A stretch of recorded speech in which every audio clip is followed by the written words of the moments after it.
السلام علیکم۔ کہانی کارنر میں خوش آمدید۔ پیارے ویورز، آج پھر آپ کے لیے کسی کی زندگی پر بیتی ایک سچی کہانی لے کر حاضر ہوئی ہوں۔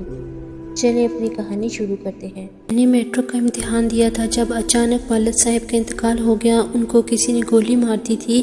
ان دنوں میری عمر 16 سال اور بھائی 10 برس کا تھا۔ ابو کی وفات کے بعد ہم پر غموں کے پہاڑ ٹوٹ پڑے اور مجھے اسکول کو حیدرآباد کہنا پڑا۔ ہمارے گھر کا کفیل کوئی نہ رہا تو امی جان گھر پر سلائی کرنے لگی۔ میں نے کم عمری کے باوجود ان کا ہاتھ بٹانا شروع کر دیا۔ یوں رفتہ رفتہ میں نے بھی سلائی میں مہارت حاصل کر لی۔ پرائیویٹ طور پر امتحان دیا اور میٹرک پاس کر لیا۔ تایا ابو کی سفارش سے ایک اسکول میں نوکری مل گئی۔ صرف 1200 روپے تنخواہ تھی، لیکن ان دنوں وہ تنخواہ 12,000 روپے کے برابر تھی۔ بھائی چوتھی کلاس میں پڑھتا تھا، اس کو پڑھائی چھوڑنی پڑی۔ تایا ابو کی ورک شاپ تھی، انہوں نے زاہد کو اپنی ورک شاپ میں کام سیکھنے پر لگا دیا۔ تایا ابو کا بیٹا ساجد مجھے بہت چاہتا تھا، مگر میں اب سوچتی تھی کہ ابو کے فوت ہونے کی وجہ سے ہمارے مالی حالات خراب ہو گئے ہیں۔ اب بھلا کہاں ساجد کو مجھ سے پیار رہا ہوگا؟ پھر شادی تو برابری کی بنیاد پر ہوتی ہے۔ غربت میں تایا ابو مجھ کو بہو بنانے سے رہے۔ ایک دن میں اسکول سے گھر لوٹ رہی تھی، ساجد مل گیا، موٹر سائیکل پر تھا۔ کہنے لگا کہ چلو تم کو گھر ڈراپ کر دوں۔ راستے میں ہم باتیں کرنے لگے۔ میں نے کہا ساجد، ہم لوگوں کے حالات بدل گئے تو پتہ ہے میں کیا سوچتی کہ تم مجھ سے ملنا چھوڑ دو گے۔ ایسا تم نے کیسے سوچ لیا؟ دولت سے رشتے نہیں جڑتے، یہ پیار اور دلوں سے جڑتے ہیں۔ جیسے روح کے بغیر انسان کچھ نہیں ہوتا، ایسے ہی پیار کے بغیر زندگی بیکار ہوتی ہے۔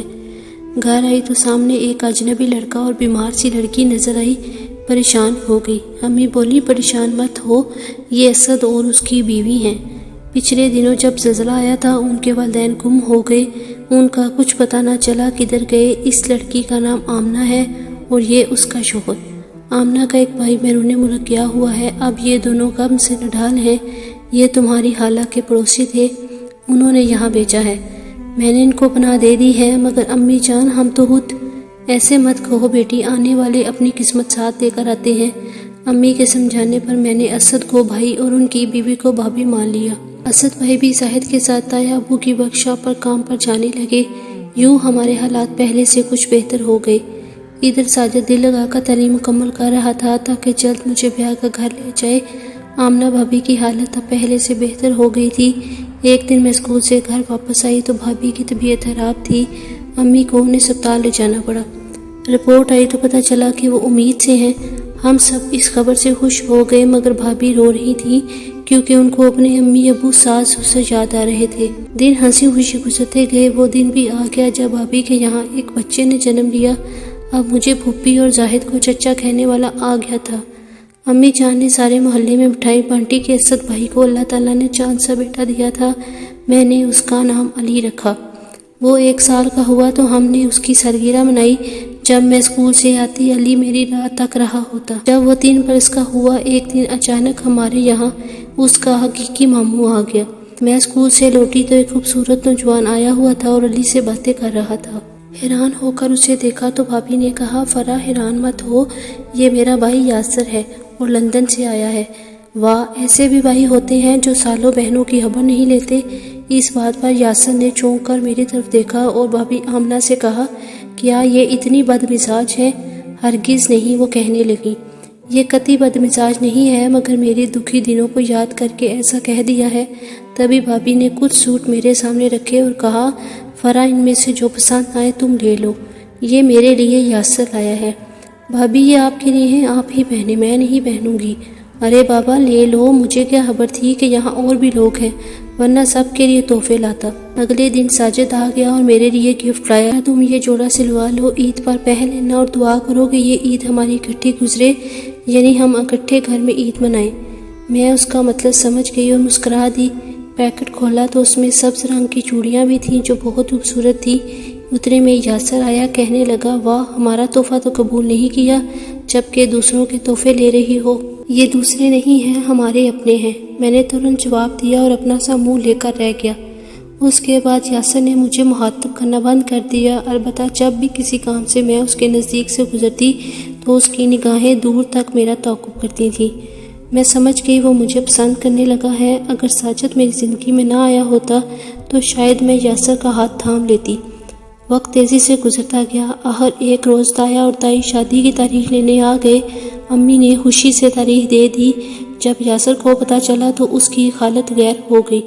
ایک روز موقع پا کر مجھ سے اپنی چاہت کا اظہار کیا، مگر میں نے صاف کہہ دیا کہ ساجد میرا منگیتر ہے اور اب وہی میرا سب کچھ ہے۔ میں ہی نہیں بلکہ ہم دونوں ایک دوسرے کو چاہتے ہیں۔ یہ جواب سن کر یاسر کی آنکھوں سے آنسو بہنے لگے۔ میں نے کہا روتے کیوں ہو، تم کو کوئی اور مل جائے گی، اور کوئی میں نہیں چاہوں گا، اور تم مجھے نہیں ملو گی تو دعا کرتا رہوں گا۔ کیا دعا کرتے رہو گے؟ یہی کہ تم مجھے مل جاؤ۔ خدا کرے تمہاری شادی ساجد سے نہ ہو بھی جائے تب بھی تم اسے نہ ملو، مجھے مل جاؤ۔ کیسی عجیب و غریب دعا ہے تمہاری، نہ سمجھ میں آنے والی۔ بھلا ایسی دعائیں بھی قبول ہوتی ہیں جو سمجھ میں نہ آئے؟ یہ کہہ کر میں نے اس کی طرف سے منہ پھیر لیا۔ اس کے بعد پتہ نہیں کیا ہوا، نہیں معلوم، بس یہ کہ یاسر بیمار رہنے لگا۔ روز بروز اس کی صحت گرتی جاتی تھی۔ بھابھی کے اصرار پر وہ لاہور اپنا چیک اپ کرانے گیا تو میری شادی کی تاریخ نزدیک آ گئی۔ دیر سے اٹھنے کی عادت نہ تھی، لیکن اس روز امی بہت سویرے مجھ کو اٹھانے آ گئی۔ ہاتھ منہ دھو لو، بیوٹی پارلر جانا ہے، تمہاری تائی اماں نے کہلوایا ہے۔ میں نے ہاتھ منہ دھویا، ناشتہ کیا، تبھی ساجد کی بہنیں مجھے لینے آ گئیں۔ وہ اپنی گاڑی میں مجھ کو بیوٹی پارلر لے گئیں۔ تائی اماں نے کہا تھا چاہے جتنے پیسے خرچ ہوں پرواہ نہیں، بیوٹی پارلر والی سے کہنا کہ بہت اچھا میک اپ ہونا چاہیے میری بہو کا، ایسی دلہن سجے کہ زمانہ دیکھے۔ میک اپ ہوا، عروسی جوڑا پہنا دیا گیا۔ سہیلیوں کا ہجوم تھا، مجھے محسوس کمرے میں بٹھا دیا گیا۔ سہیلیاں طرح طرح کے مذاق کر رہی تھیں۔ 2 بج چکے تھے، بارات آنے والی تھی۔ ڈھولک کی تھاپ اور سہیلیوں کے گانے مجھے تصوراتی دنیا بھی گھوم کر رہے تھے۔ دوپٹہ تو پہلے ہی منہ پر تھا، آنکھیں بند کر کے میں مستقبل کے خواب دیکھ رہی تھی۔ 4 بج چکے تھے، بارات کے آنے کا شدت سے انتظار تھا۔ گھر کا ہر فرد بے چین و بے قرار تھا۔ اچانک ٹیلی فون کی گھنٹی بجی۔ میرے بھائی زاہد نے ریسیور اٹھایا۔ تایا ابو بول رہے تھے دلہا کی گاڑی کا راستے میں ایکسیڈنٹ ہو گیا ہے، اس کو قریبی اسپتال لے گئے ہیں۔ پل سے جب گاڑی موڑ کاٹ رہی تھی تو پہلو سے کسی نے ٹکر مار دی۔ سنا کہ دلہا کو اسپتال میں داخل کروا دیا گیا ہے اور شادی ملتوی ہو گئی ہے۔ میں جوں کی توں بیٹھی رہ گئی۔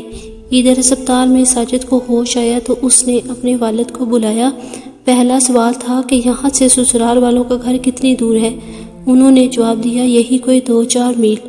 ڈاکٹروں کی ہدایت کے مطابق 3 روز کے بعد اسپتال سے فارغ ہونا تھا، مگر ساجد کی ضد اور شوق کے سامنے کسی کی نہ چلی۔ وہ اسی وقت کار میں بیٹھا اور زخمی حالت میں بارات لے کر پہنچ گیا۔ گھر سے مہمان جا رہے تھے، لیکن جب انہوں نے بارات کو دیکھا تو سب خوش ہو گئے۔ ہر طرف چہل پہل ہو گئی، خوشیاں لوٹ آئیں اور شادیانے بجنے لگے۔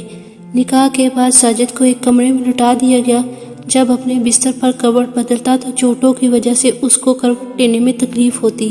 شدید چوٹوں کے باعث اس کے چہرے کا رنگ زرد تھا اور ماتھے پر کرب کے آثار تھے۔ میں آدھے گھونگھٹ سے اس کو دوسرے کمرے سے بیٹھی دیکھ رہی تھی اور بے چین تھی۔ وہ اپنی درد بھری آواز دبانے کی بہت کوشش کرتا تھا، لیکن شدت درد کی وجہ سے اس کی چیخ نکل جاتی تھی۔ میں عروسی جوڑا پہنے عجیب پریشانی کا سامنا کر رہی تھی کہ امی آئیں اور مجھے بازو سے پکڑ کر اٹھایا اور آہستہ آہستہ ساجد کے کمرے میں لے گئی۔ ساجد نے آخر سن کر کروٹ لی اور یوں مخاطب ہوا، چچی جان معذرت چاہتا ہوں کہ میری وجہ سے آپ لوگوں نے ناگہانی کرب کا سامنا کیا ہے۔ یہ تاخیر قدرت کی طرف سے تھی، میری طرف سے نہیں تھی۔ فرح سے خاص طور پر معذرت خواہ ہوں کہ اسے بھی غم اور کرب کا سامنا کرنا پڑا۔ امی ساجد کو دعائیں دیتی ہوئی کمرے سے باہر چلی گئیں تو میں نے اس کو سہارا دیا اور وہ تکیے سے ٹیک لگا کر بیٹھ گیا اور سامنے میز پر پڑے ہوئے بریف کیس کی طرف اشارہ کیا۔ میں نے بریف کیس پکڑ کر ساجد کے سامنے رکھ دیا۔ اس نے سونے کی انگوٹھی نکالی اور میرا ہاتھ تھامے ہوئے انگوٹھی میری انگلی میں پہنا دی۔ ساجد بہت دنوں سے جدائی محسوس کر رہا تھا اور اسی لمحے کا انتظار تھا کہ یہ جدائی کی گھڑیاں ختم ہو جائیں اور ہم دونوں اکٹھے ہو جائیں۔ اس نے بے تکلفی سے میرا گھونگھٹ اٹھایا اور مجھ کو خود سے قریب کرنا چاہا، لیکن اسی لمحے شدید کرب میں مبتلا ہو کر تڑپ اٹھا اور کہہ آنا شروع ہو گئی۔ میں نے گھبرا کر امی کو آواز دی، تبھی سب دوڑے آئے۔ تایا تائی بھی دیوانہ وار آ گئے۔ ان کو فوراً اسپتال لے جایا گیا۔ وہ بے ہوش تھے۔